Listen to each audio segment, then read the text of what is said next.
글쎄 한다고 했는데 뭐 간혹 맥힐 수 있을 때 아마 훈련자가 도와주실 것입니다.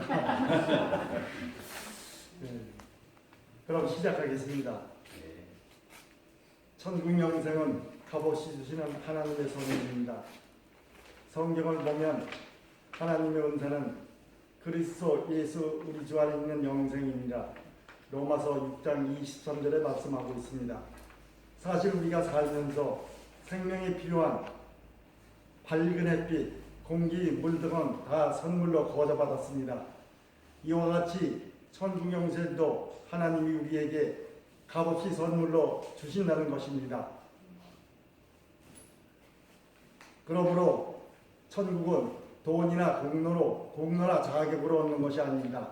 성경을 보면 너희는 그 은혜에 의하여 믿음으로 말미암아 구원을 받았으니 이것은 너희에게서 난 것이 아니요 하나님의 선물이라.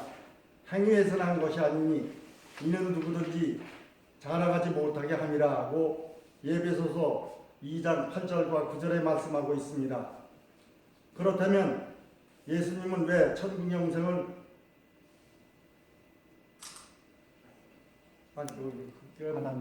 그거 전에 빠지겠습니다. 만일 선생님의 친한 친구가 선생님을 위해서 값진 선물을 가져왔는데 선생님이 지갑을 꺼내어 선물값을 지불하려 한다면 친구에게 얼마나 모욕적인 행동이 되겠습니까? 선물은 값없이 받아야만 합니다.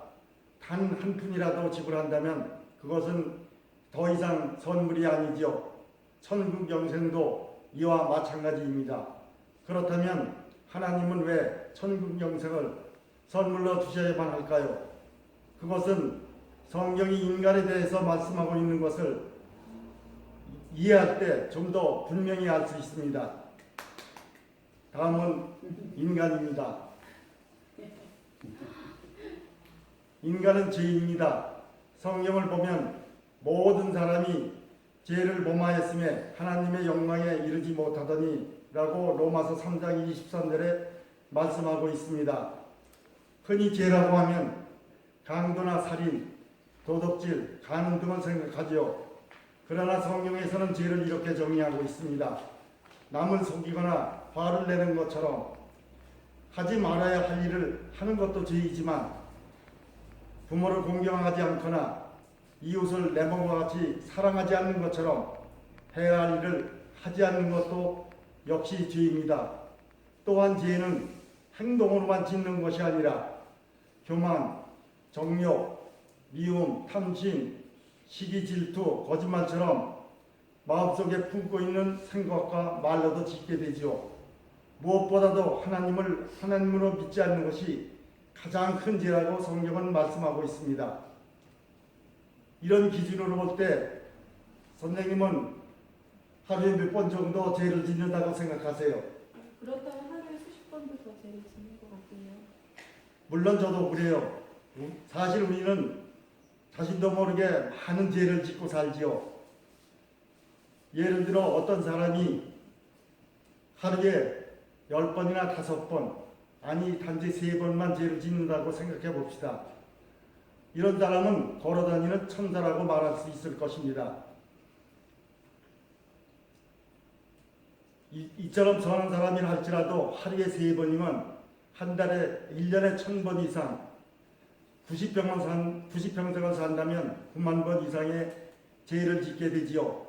이처럼 많은 범죄 기록을 가진 상습범이 형사법정에 선다면 과연 무죄 판결을 받을 수 있을까요? 안 되죠. 그럴 수는 없죠.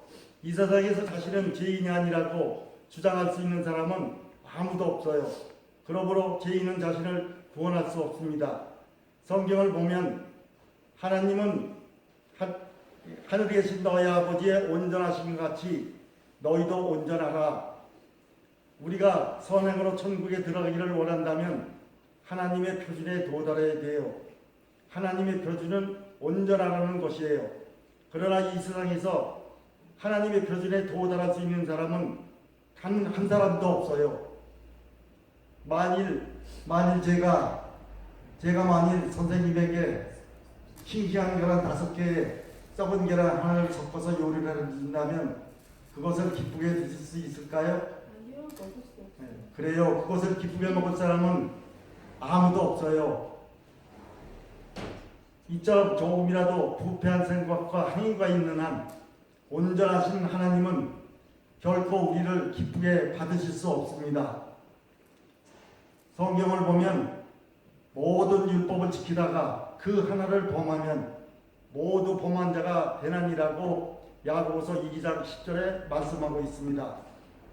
사람들은 자신들의 삶 속에 선한 것들이 많다고 생각하지만 성경을 보면 어떤 길은 사람이 보기에 바르나 필경은 사망의 길이라 하고 잠언 14장 12절에 말씀하고 있습니다.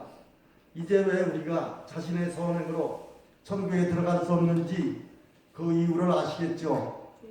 그것은 성경이 하나님에 대해서 말씀하고 있는 것을 이해할 때 좀 더 분명히 알 수 있습니다.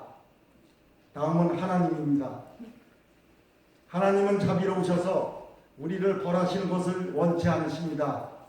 성경을 보면 하나님은 사랑이심이라 하고 요한일서 4장 8절에 말씀하고 있습니다. 그런데 그 자비로우신 하나님이 또한 의로우시다고 말씀하고 있습니다.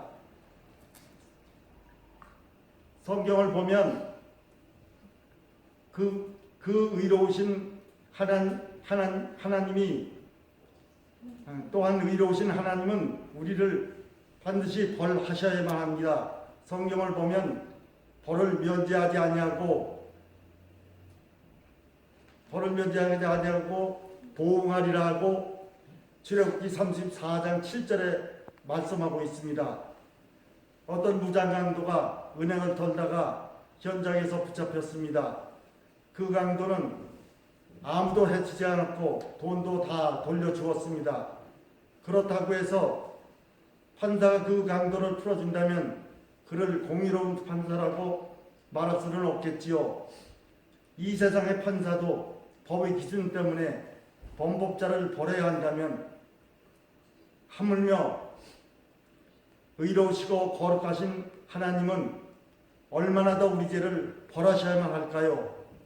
성경이 벌을 면제하지 아니하니라고 말씀하는 이유가 바로 여기에 있습니다.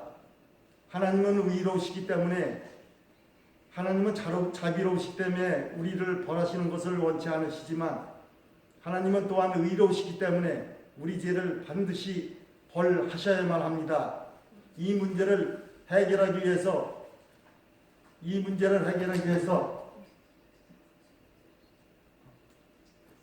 벌하셔야 합니다. 이 문제를 예수 그리스도 안에서. 이 문제를 해결해서 이 문제를 예수 그리스도 안에서. 예수 그리스도 안에서 해결하셨습니다.